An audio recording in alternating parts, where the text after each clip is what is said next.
know that feeling when it seems like life is just sort of passing right by you and you aren't doing a single thing about it?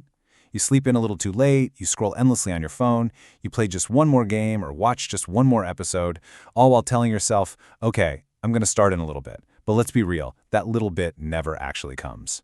Now, most people would look at this behavior and just call it laziness, right? They'll tell you to get a planner or manage your time better. But in this explainer, we're going to dive into why this isn't about laziness at all. It's actually a very deep, hidden part of your mind, quietly and desperately avoiding growing up. It hits you hard, doesn't it?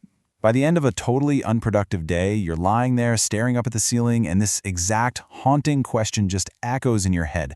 What are you doing with your life? Chronic procrastination is brutal. And what's really scary is that people don't just magically grow out of this when they leave their 20s. They carry it right into their 30s, their 40s, and way beyond. On the outside, sure, they look like fully functioning adults, but on the inside, a childish part of them literally panics every single time life asks them to take on real responsibility. All right, to really understand what's happening under the hood here, we have to look at the work of the famous psychoanalyst Carl Jung. He actually used a Latin term to describe this exact state of mind, puer aeternus, which translates to the eternal boy, or, today we might just call it Peter Pan syndrome. Now, if you find yourself caught in this state, it absolutely does not mean you lack intelligence. In fact, you've probably got a ton of great ideas. But your defining trait is this extreme, almost desperate desire for absolute freedom. You want every single door left wide open. You dodge fixed choices because, well, picking one path means you have to close off all the others. Jung described this as living the provisional life. So here's our roadmap for this explainer. We'll start off with the provisional life, and then we'll break down the 3 major psychological traps that keep you stuck: digital numbing, fearing commitment, and the victim mentality. And finally, we'll go over the exact steps you can take to escape the cocoon once and for all. Okay, Section 1, the provisional life. Basically, living as a spectator to your own potential. You see, when you're living a provisional life, everything just kind of feels temporary. You're basically sitting in the stands watching your own life happen. And a lot of times, this actually stems straight from childhood. Think about it. As a kid, you might have been told over and over that you were special, you were smart, you were this gifted kid full of untested potential.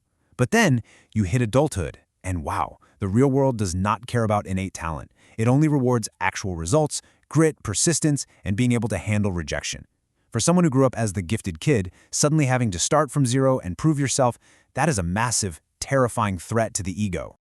So to protect that super fragile ego, your brain activates an automatic defense mechanism, which is procrastination. Because think about it, if you never actually try your hardest, you can keep the illusion alive that if you did try, you'd be an absolute genius. It's exactly like the myth of Icarus. You start confusing your potential with real tangible achievement. You dream of flying high, but because you haven't put in the reps, you haven't trained yourself through those small, ordinary, boring tasks on the ground, you just shatter the second you touch reality.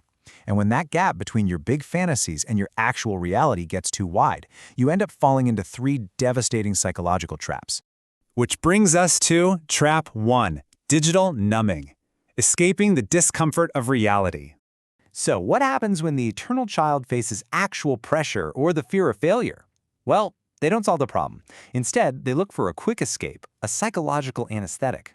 Now, don't get me wrong, mindless entertainment is totally fine for kicking back and relaxing. But here, short-term pleasures are used deliberately to silence those internal alarm bells telling you that your life is unfulfilled. It's a strategic way to temporarily wipe your memory of the painful reality that you are completely standing still. Just look at some of these common escape mechanisms. We're talking gaming all night, aimlessly scrolling your phone for hours, just chasing any kind of short-term stimulation.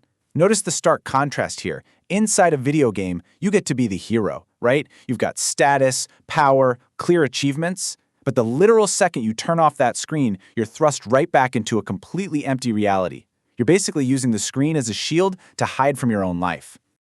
Moving on to Trap 2, fearing commitment. The total panic of long-term responsibility.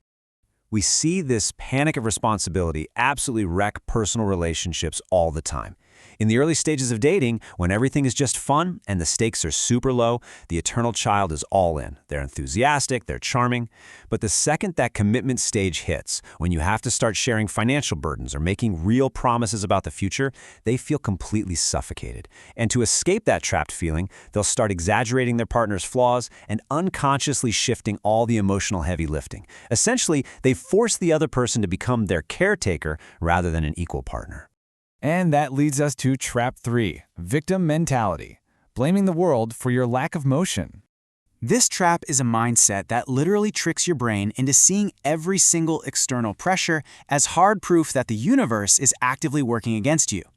Think about the whole Peter Pan metaphor again. In the fairy tale, the adult, Captain Hook, is the big evil enemy. Well, in real life, Captain Hook is your boss. It's the standard rules of society. It's the ticking clock of time. The eternal child syndrome tricks you into seeing these totally normal pressures as deeply unfair, which is dangerous because you are handing total control of your life over to your circumstances. You just stay perpetually stuck in the land of avoidance. Okay, so how do we fix this? Section 5, Escaping the Cocoon, Real Actions to Break Free.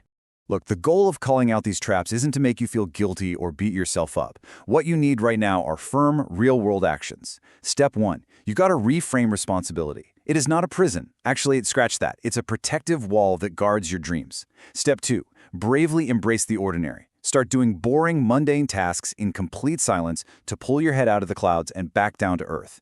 Step 3, practice exposure therapy. You have to risk real failure and show your brain that rejection isn't gonna kill you. And step 4, find outside accountability. You need strict mentors or friends who absolutely will not accept your excuses. Before we wrap this up, I really want you to just sit with this warning from Carl Jung for a second. He said, "The greatest burden a child must bear is the unlived life of its parents." If you keep avoiding life, what you lose isn't just your own time or your own potential. Little by little, that helplessness, that avoidance, it's going to seep into your relationships, and ultimately, you risk passing that exact same heavy burden on to the next generation. The stakes are no joke incredibly high here.